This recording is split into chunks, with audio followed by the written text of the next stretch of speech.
नमस्कार दोस्तों, स्वागत है आप सभी का मेरे चैनल यूरेनियम गुरुजी में। आज हम लोग यहाँ पर 29 अगस्त से बनने वाले करंट अफेयर को देखने वाले हैं। इसका क्विज और डेली फ्री पीडीएफ आपको दिया जाता है मेरे टेलीग्राम चैनल पर। आप इसको ज्वाइन कर सकते हैं, लिंक इसका डिस्क्रिप्शन में है या फिर ऊपर लिखे नंबर पर व्हाट्सएप भी आप लोग कर सकते हैं। और अगर चैनल पर पहली बार विजिट कर रहे हैं, सब्सक्राइब जरूर करें, यूरेनियम गुरुजी नाम से है।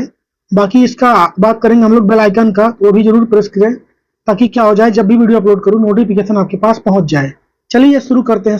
पहला क्वेश्चन है कि हाल ही में कार्बन बाजार को सक्षम करना और पेरिस समझौते के अनुच्छेद 6 को लागू करने के उद्देश्य से किस मंत्रालय ने राष्ट्रीय नामित प्राधिकरण यानी एनडीए की स्थापना करने की घोषणा अभी हाल ही में की है।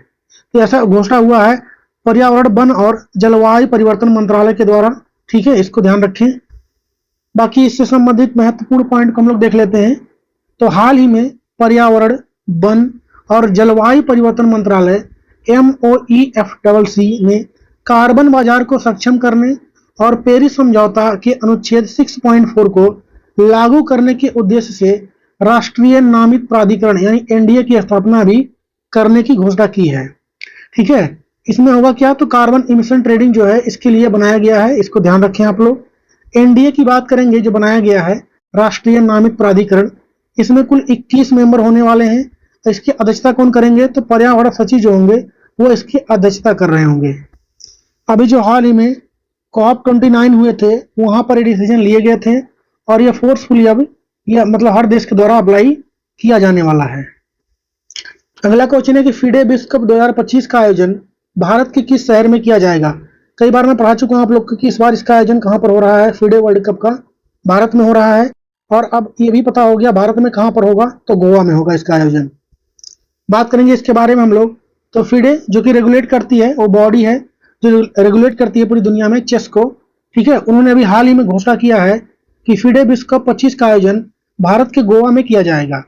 कब से कब तक ये चलने वाला है, 30 अक्टूबर से लेकर के 27 नवंबर तक चलने वाला है 2025 में। ठीक है, इसमें कुल 8 राउंड के नॉकआउट टूर्नामेंट होने वाले हैं।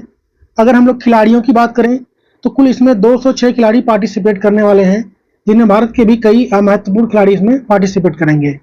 बाकी हम लोग फीडे की बात करेंगे, अंतरराष्ट्रीय शतरंज महासंघ की।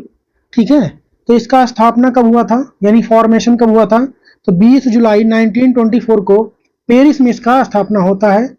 मुख्यालय इसका कहाँ मिलेगा, तो आपको स्विट्जरलैंड के लुसाने में मिलेगा। इसका आदर्श वाक्य क्या है, तो हम एक परिवार हैं, इसका आदर्श वाक्य है। वर्तमान में इसके अध्यक्ष कौन है, तो वो है आर्कडी डोरकोविच। कौन है, आर्कडी डोरकोविच। उपाध्यक्ष कौन है, तो भारत के ही हैं विश्वनाथन आनंद। भारत के पहले ग्रैंड मास्टर कौन थे, विश्वनाथन आनंद मेल में। ठीक है, फीमेल में अगर पूछे तो S विजय लक्ष्मी थी, इसको आपको ध्यान रखना है। अगला है कि राजस्व खुफिया निदेशालय DRY द्वारा हाल ही में दिल्ली में मादक पदार्थों की तस्करी को रोकने के लिए चलाए गए ऑपरेशन कौन सा है, क्या नाम है उसका, नाम है ऑपरेशन रेनबो। क्या नाम हो जाएगा, ऑपरेशन रेनबो उसका नाम है। आंसर क्या हो जाएगा हमारा, C। ऑपरेशन रेनबो के बारे में जानेंगे हम लोग। तो DRI ने हाल ही में दिल्ली में मादक पदार्थों की तस्करी को रोकने के लिए ऑपरेशन रेनबो चलाया है, इसको ध्यान रखें आप लोग। इस ऑपरेशन के तहत लगभग 40 करोड़ रुपए मूल्य के लगभग 9 किलोग्राम मादक पदार्थ जब्त किए गए हैं और इसमें मतलब कई लोग को गिरफ्तार भी किया गया है। खुफिया जानकारी की बात करें कहां से मिला ये, तो DRI को विशेष खुफिया जानकारी मिली थी कि एक अंतरराष्ट्रीय सिंडिकेट जो है छोटे सॉफ्ट टॉय, जो छोटे छोटे खिलौने ना तो बच्चों के कार वगैरह आते हैं, डॉल वगैरह आती हैं, गुड़िया वगैरह, ठीक है, उसमें रख के इसको बेचा जा रहा था। तो ऐसा सूचना मिलती है, उसके बाद रेड करते हैं, वहां पर ये सब मिले जाते हैं। और स्पेशली क्या पकड़ा गया है, तो कोकीन पकड़ा गया है। क्या पकड़ा गया है, कोकीन। ठीक है, इसको छिपाकर घरेलू कुरियर नेटवर्क के माध्यम से तस्करी कर रहे थे। जैसे ये ऑनलाइन जो फ्लिपकार्ट हो गया, जोमेटो हो गया और ये सब सामान बेचते हैं, वैसे ही इसको पहुंचाया जा रहा था टॉयज में, सॉफ्ट टॉयज में।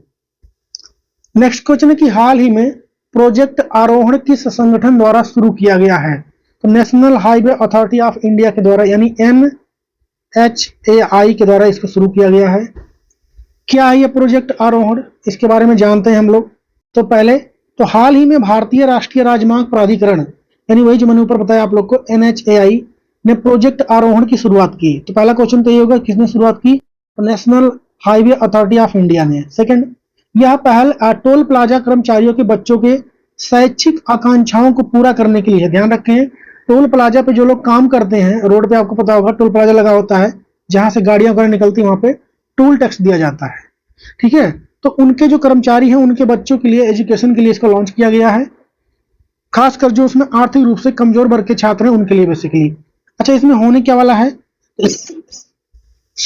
तो इस योजना में मतलब क्या होगा, तो कक्षा 11 से लेकर के स्नातक तक यानी 11 से लेकर के ग्रेजुएशन तक आपको अंतिम वर्ष तक, ग्रेजुएशन के अंतिम वर्ष तक 500 छात्रों को प्रति वर्ष 12,000 की छात्रवृत्ति प्रदान की जाएगी। ध्यान रखिए, पर ईयर दिया जाएगा 11 से लेकर के ग्रेजुएशन करते समय आपको। और साथ ही में 50 मेधावी छात्रों को उच्च शिक्षा के लिए, उच्च शिक्षा मतलब हायर एजुकेशन हो गया आपका, ये एमए वगैरह जो करते हैं, 50,000 की छात्रवृत्ति दी जाएगी। पीएचडी वगैरह भी इसमें है, पीएचडी हो गया, एमफिल हो गया। ठीक है, इस परियोजना का उद्देश्य क्या है, तो वित्तीय बाधाओं को कम करना और शैक्षिक समानता को बढ़ावा देना इसका उद्देश्य रहने वाला है। कुल मिलाकर जो टोल प्लाजा पे काम करते हैं उनके बच्चों के लिए इसको एजुकेशन के लिए लॉन्च किया गया है। नेक्स्ट है कि हाल ही में किस देश ने दुनिया का पहला एआई संचालित बैंक रिट बैंक लॉन्च किया है। इसको किसने लॉन्च किया, तो मलेशिया ने। किसने लॉन्च किया है, इसको लॉन्च किया है मलेशिया ने। तो मलेशिया ने हाल ही में दुनिया का पहला एआई संचालित बैंक रिट बैंक लॉन्च किया है। इसे मलेशिया समूह वाईटीएल ग्रुप ने सिंगापुर की तकनीक फर्म सी लिमिटेड के साथ मिलकर बनाया है।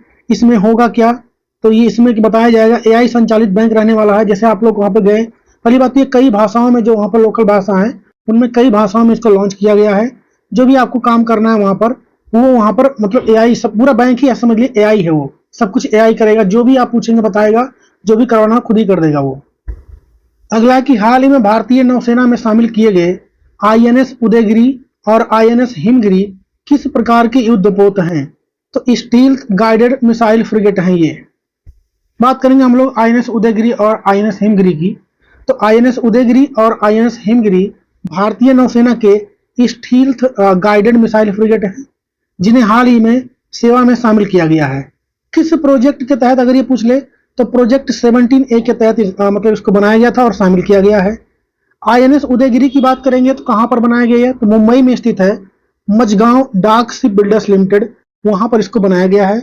वहीं पर हम लोग बात करेंगे आईएनएस हिमगिरी की, इसको कोलकाता में स्थित है garden rich ship builders and engineers, इसने बनाया है। यह पहली बार है कि दो प्रमुख स्वदेशी जहाजों को एक साथ दो अलग अलग शिप यार्ड से कमीशन किया जा रहा है, मतलब दो को एक साथ शामिल किया गया है, ये पहली बार ऐसा हुआ है।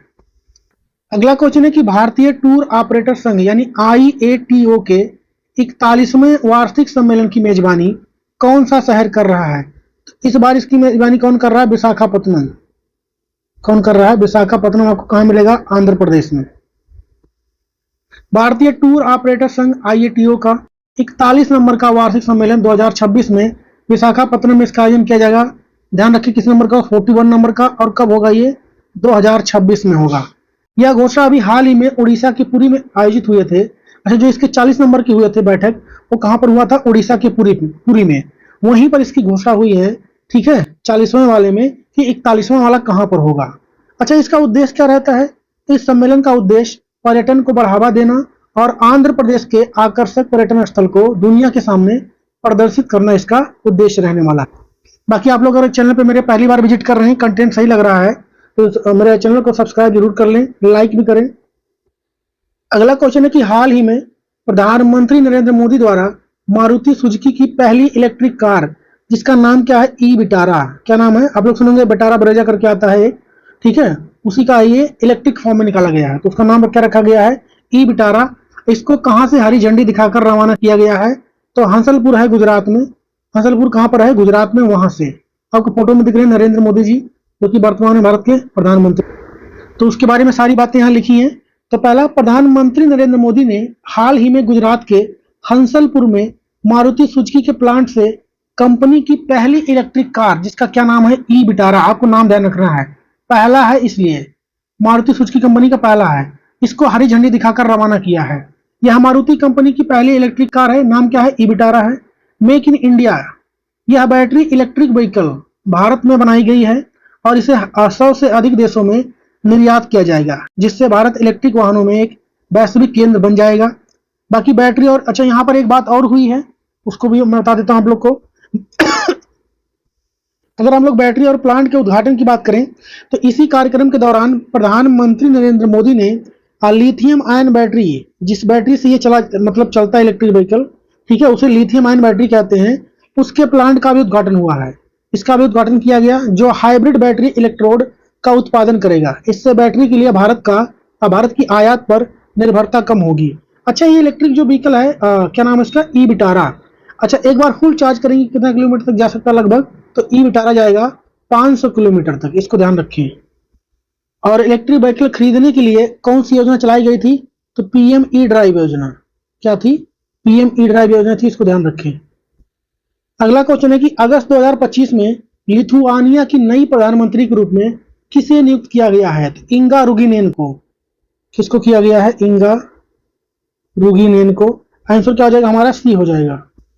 ये फोटो में आपको दिख रही है इंगा रुगिनेन, तो हाल ही में लिथुआनिया की नई प्रधानमंत्री इंगा रुगिनीने बनी है। उनकी नियुक्ति 26 अगस्त 2025 को लिथुआनिया की संसद, वहां की संसद क्या नाम हो जाएगा, सीमस, ठीक है, उसमें मंजूरी दी है। इससे पहले वह सामाजिक सुरक्षा और श्रम मंत्री के पद पर भी कार्य कर चुकी हैं।